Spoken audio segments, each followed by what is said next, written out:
Hi friends, எல்லாருக்கும் வணக்கம் and welcome to Kanna's kitchen Tamil. இன்றைக்கி பார்த்தீங்கன்னா நான் ஒரு டிஃப்ரெண்ட்டான பிரேக்ஃபாஸ்ட் வந்து செஞ்சு காட்ட போகிறேன். ரொம்ப ஈஸியாக செஞ்சிடலாம். நேற்று செஞ்சவங்களோட இட்லி தோசை ஏதாவது இன்றைக்கி மிஞ்சிட்டு தான் அப்படியா இருந்தால் வாங்க அதை யூஸ் பண்ணி இன்றைக்கி ஒரு பிரேக்ஃபாஸ்ட் செய்யலாம். அதுக்கு முன்னாடி நீங்கள் இது வரைக்கும் என்னோடய சேனலை சப்ஸ்கிரைப் பண்ணலைன்னா இந்த வீடியோக்கு கீழே உள்ள சப்ஸ்கிரைப் பட்டனை ப்ரெஸ் பண்ணி அதுக்கு பக்கத்தில் உள்ள பெல் ஐக்கானை ஆன் பண்ணுங்கள். அப்போது அதில் 3 ஆப்ஷன்ஸ் வரும். அதில் மேலே உள்ள ஆல்ங்கிறது செலக்ட் பண்ணுங்கள். அப்போ நான் போகிற ஒவ்வொரு வீடியோட நோட்டிஃபிகேஷனும் உங்கள் மொபைலுக்கு வந்து சேரும். இந்த டிஷ்ஷோட மெயின் இன்க்ரீடியன்ஸே மீதமாக உள்ள இந்த இட்லி தோசை தான். நேற்று மிஞ்சின இட்லி தோசை நான் வந்து இன்றைக்கி ஃப்ரிட்ஜில் வந்து போட்டு வச்சு எடுத்து வச்சுருக்கிறேன். அது கொஞ்சம் ஃப்ரிட்ஜில் வச்சது கொஞ்சம் ஹார்டாக இருக்குது. பார்த்திங்கன்னா தெரியும், தோசையை பார்த்திங்கன்னா கரமுறா அப்படின்னு இருக்குது. ஏன்னா நம்ம பசங்களுக்கு கிறிஸ்பி தோசை தான் விருப்பம். அதால் உளுந்து அரிசி வந்து சேர்த்து செஞ்ச தோசை தான் இது கிறிஸ்பி. அந்த தோசையை பிச்சு போட்டுட்டு தோசை இட்லி பிச்சு போட்டு ஒரு அவிச்ச உருளைக்கிழங்கை வந்து இதோட சேர்த்து ஒரு மிக்ஸி ஜாரில் போட்டு நல்லா இதை இந்த மாதிரி ஒரு பேஸ்ட்டாக அரைச்சி எடுங்க. ஒரு திக் பேஸ்ட்டாக அரைச்சி எடுத்துக்கோங்க.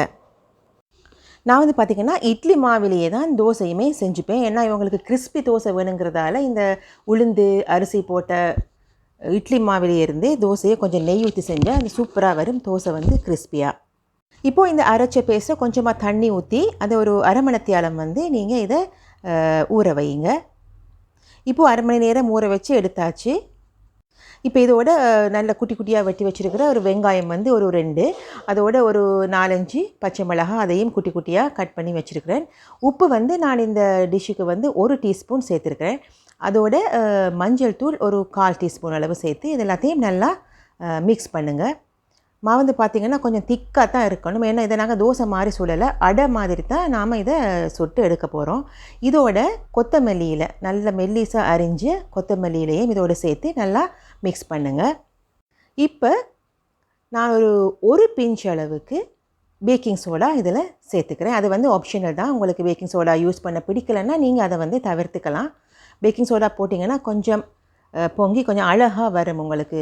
அதோடு சேர்த்து கொஞ்சமாக ஒரு 1/2 டீஸ்பூன் அளவுக்கு சின்ன சீரகம் வந்து நான் இதில் சேர்த்துக்கிறேன். எனக்கு சின்ன சீரகத்தோட வாசம் வந்து பிடிக்கிறதால நான் சேர்த்துக்கிறேன். உங்களுக்கு பிடிச்சா சேர்த்துக்குங்க. இப்போ பேனை சூடாக்கிட்டு ஒரு நான்ஸ்டிக் பேன்னா நல்லா சூடாக்கிட்டு அதில் கொஞ்சமாக ஒரு எண்ணெய் சேர்த்துக்குங்க. சேர்த்துட்டு ஒரு குழிக்கரண்டி அளவுக்கு அந்த மாவு எடுத்து இதில் இந்த மாதிரி ஒரு தோசை மாதிரி இல்லை ஒரு அடை மாதிரி இதை அப்படி ஊற்றுங்க. ஊற்றிட்டு இதுக்கு மேலே கொஞ்சமாக நெய் சேர்த்துக்கலாம். நெய் சேர்த்துட்டு ஒரு பக்கம் வேகினதும் நீங்கள் இப்போ மறுபக்கம் இதை பிரட்டி போட்டுக்குங்க. இப்போது 2 பக்கமும் நல்லா வெந்ததும் இப்போ இதை ஒரு பிளேட்டுக்கு மாற்றிடலாம். நான் இனி ஒரு சின்ன பேனம் யூஸ் பண்ணி இந்த அடையை வந்து நான் செய்ய போகிறேன். இந்த குட்டி பேன் ஒன்று யூஸ் பண்ணி இந்த மாதிரி அதே மாதிரி ஒரு ஸ்பூன் வந்து இதில் போடுங்க. போட்டுட்டு அதே மாதிரி நெய்யும் கொஞ்சம் ஊற்றிட்டு ஒரு பக்கம் வெந்ததும் இதை மறுபக்கம் பிரட்டி போட்டுட்டு இதை இப்போது எடுத்துக்கலாம். சின்ன பேன் யூஸ் பண்ணேன்னா இதில் எடுக்கிற இந்த தோசை வந்து பார்த்திங்கன்னா பார்க்குறதுக்கு ரொம்ப அழகாகவும் குண்டாகவும் இருக்கிறதால நான் இந்த குட்டி பேன் யூஸ் பண்ணி செஞ்சுருக்கேன். இப்போது இந்த பிரேக்ஃபாஸ்ட்டுக்கு வந்து நான் பேர் வைக்கலை. நீங்கள் உங்களுக்கு என்ன பேர் பிடிக்குமோ அந்த பேரை இந்த கமெண்ட் பாக்ஸில் குறிப்பிடுங்க.